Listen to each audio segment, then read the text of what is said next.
Hello বন্ধুরা, তো কেমন আছো তোমরা সবাই? আশা করছি খুব ভালো আছো, আর আমিও খুব ভালো আছি। তো আজকে আমরা চলে গেছিলাম জগদ্ধাত্রী ঠাকুর দেখতে।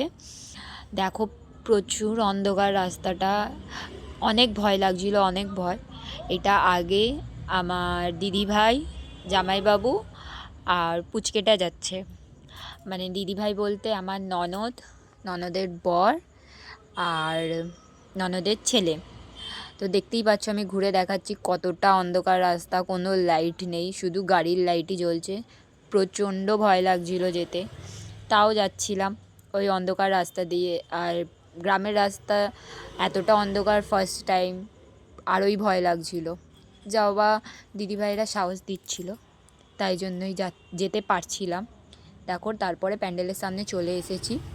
এই যে লাইটিংগুলোও খুব ভালো লাগছিলো। আমরা আস্তে আস্তে ভেতরে যাচ্ছি তোমাদেরকে দেখাতে দেখাতে। তো দেখো, তোমরা দেখতে পাচ্ছ কত সুন্দর লাইটিং, কত সুন্দর এখানে লাইটগুলো জ্বলছে, গেটগুলো। তো আমরা গেছিলাম, এটা আমতার সাইডে তাজপুর বলে একটা জায়গা আছে, ওখানে। তো এখানে আমরা যাচ্ছি অনেকটাই দূর থেকে লাইটিং ছিল। এবার এখানে আমাদের গাড়ি রাখবো, এই জন্য দিদিভাইরা রেখে দিয়েছে। এবার আমার বড় রেখে দিচ্ছে গাড়ি। আমার বর ক্যামেরার সামনে আসতে চায় না। এটা হচ্ছে আমার ননদের মেয়ে। আমার বরকে ক্যামেরায় নিলাম বলে আমার বর মুখটাকে ওরকম করলো, কেন ও ক্যামেরায় আসতে চায় না।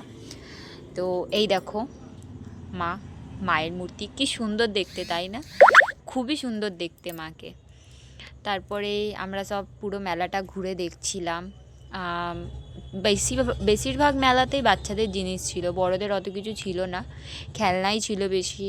আর যা দু একটা জিনিস ছিল আমাদের মেয়েদের যেগুলো পছন্দ, জুয়েলারি, বাট অত ভালোও লাগছিল না, তাই জন্য সেরকম কিছু নিইনি ওখান থেকে।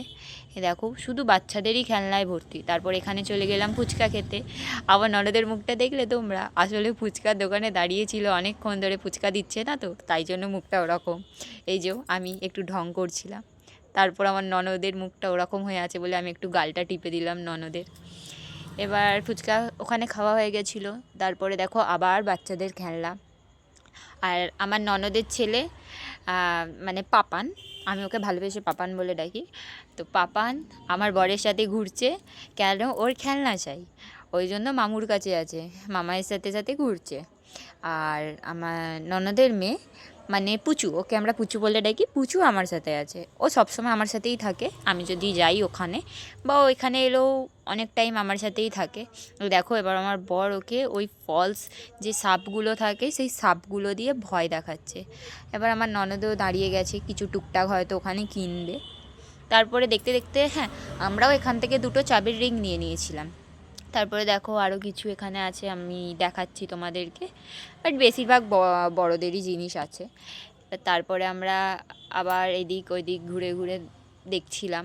সেরম কিছু পছন্দ তো তোমাদের আগেই বললাম হচ্ছিল না, শুধু বাচ্চাদেরই জিনিস নেওয়া হয়েছে বেশি এখান থেকে।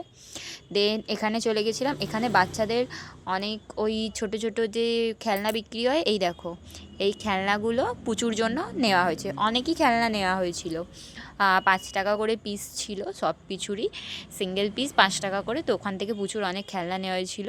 আর এখানে জামাইবাবু দাঁড়িয়ে দাঁড়িয়ে একা একা চটপটি খাচ্ছে। এই যে রুমাল দেখছে আমার বর, তাও কেন? গাড়ি পোছার জন্য।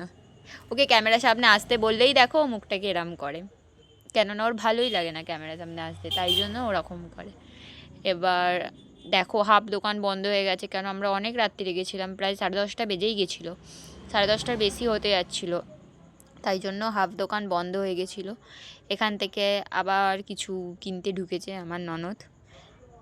কী কিনছিল ঠিক আমার মনে নেই, কেননা এটা অনেক দিন আগেকার ব্লগ, আমার এডিট করা হয়নি। জগদ্ধাত্রী পুজো তো চলেই গেছে, তোমরা জানো, আমার এডিট করতে একটু টাইম লেগে গেছে।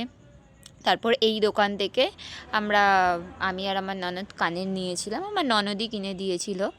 তো এখান থেকে কানের নিয়ে তারপরে আমরা চলে গেছিলাম এখানে জিলিপি কিনতে। জিলিপিটা কিনে আমার নন্দাই রেখে দিয়েছিল। তারপরে এখানে আমরা গেলাম খেতে। এই দেখো, পুচু আমাকে এগরোল খাইয়ে দিচ্ছে। ও কিন্তু যাই খায়, আমি থাকলেও আমাকে দিয়ে খায়, আমাকে দেয়। তারপরে এই দেখো, আমরা কাটলেট আর ভেজিটেবিল চপ নিয়ে নিয়েছিলাম, আর দিদিভাই ওখানে এগরোল খাচ্ছিল। এই দেখো দিদিভাই আমাকে দেখিয়ে দিল একটু। আর এই দেখো সবাই মিলে খেতে বসেছি। আমার বর বসে আছে, আমার বর কী ভাবনা চিন্তা করছিল জানি না। তারপর এই যে আমরা বাড়ির পথে রওনা দিচ্ছিলাম।